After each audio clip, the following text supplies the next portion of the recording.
Hello అండి, నమస్తే. Welcome to the spice route Telugu. ఈరోజు మన రెసిపీ నిమ్మకాయ పచ్చడి.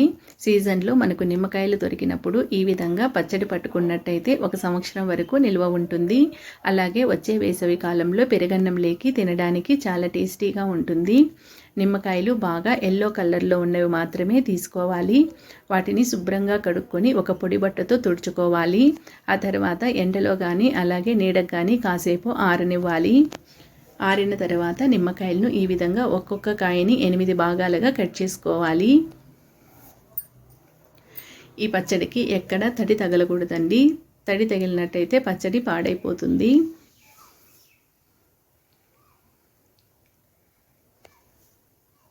ఈ పచ్చడి మనకు 1 సంవత్సరం వరకు నిల్వ ఉంటుంది. బయట ఉన్నా సరే 1 సంవత్సరం వరకు నిల్వ ఉంటుంది. ఫ్రిడ్జ్లో పెట్టుకున్నట్టయితే ఎన్ని రోజులైనా పాడవకుండా అలాగే ఉంటుంది. నిమ్మకాయలన్నిటినీ ఈ విధంగా కట్ చేసుకున్న తర్వాత ఇందులో ఉన్న గింజలు మొత్తం పక్కకు తీసేసుకోవాలి.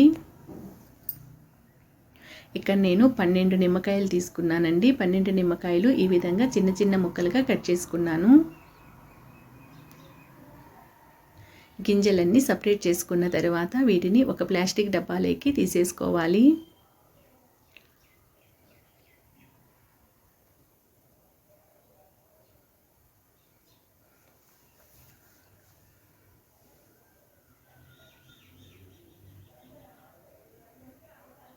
ఈ విధంగా ఒక ప్లాస్టిక్ డబ్బాలోకి తీసేసుకున్న తర్వాత మనము ఎన్ని నిమ్మకాయలు అయితే తీసుకున్నామో అందులో సగం నిమ్మకాయలు తీసుకోవాలి. మనం 12 నిమ్మకాయలు తీసుకున్నాం కదా, 12 నిమ్మకాయలకు 6 నిమ్మకాయలు తీసుకుని ఈ విధంగా రసం పిండుకోవాలి.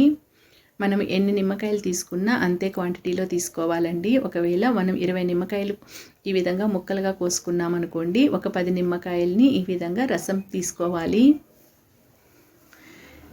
ఈ విధంగా రసం తీసుకున్న తర్వాత ఇందులోకి ఒక 100 గ్రామ్స్ ఉప్పు వేసుకోవాలి. అలాగే కొద్దిగా పసుపు వేసుకోవాలి. ఈ ఉప్పు పసుపు ఒప్పులకు పట్టే విధంగా ఒకసారి బాగా కలుపుకొని మూత పెట్టేసుకోవాలి. వీటిని ఎండలో అలాగే ఉంచేయాలండి ఒక 5 డేస్. రోజు ఒకసారి ఈ ముక్కలను కలుపుతూ ఉండాలి. తడి ఎక్కడా తగలనీయకూడదండి. ఒక 5 రోజులు ఎండలో పెట్టుకోవాలి. 5 డేస్ తర్వాత మనకు ముక్కలు బాగా ఊరిపోయినాయి.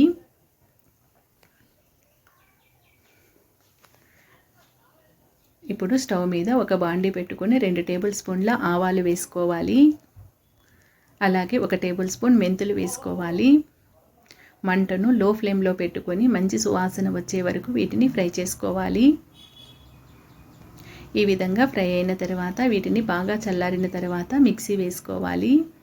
బాగా మెత్తటి పొడిలాగా మిక్సీ వేసుకోవాలి. ఇప్పుడు అదే బాండీలోకి ఒక 5 టేబుల్ స్పూన్ల ఆయిల్ వేసుకోవాలి. ఆయిల్ వేడెక్కిన తర్వాత కొద్దిగా ఇంగువని వేసుకొని స్టవ్ ఆఫ్ చేసేసుకోవాలి.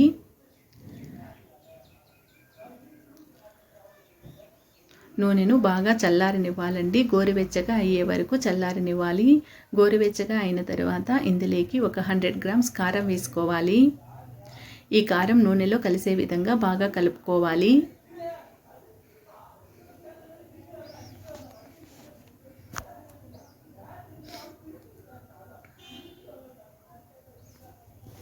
ఈ విధంగా కలుపుకున్న తర్వాత ఇప్పుడు మనం పచ్చడిలోకి మిక్సీ పట్టుకున్న పొడిని వేసుకోవాలి.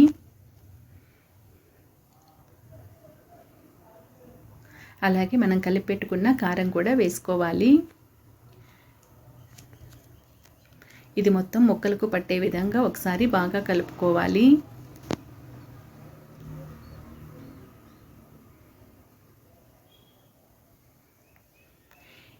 ఈ పచ్చడి వెంటనే తినడం కన్నా ఒక 2 రోజులు బాగా ఊరిన తర్వాత తింటే చాలా టేస్టీగా ఉంటుంది. నిమ్మకాయ పచ్చడి ఎంత ఊరితే అంత టేస్టీగా ఉంటుంది.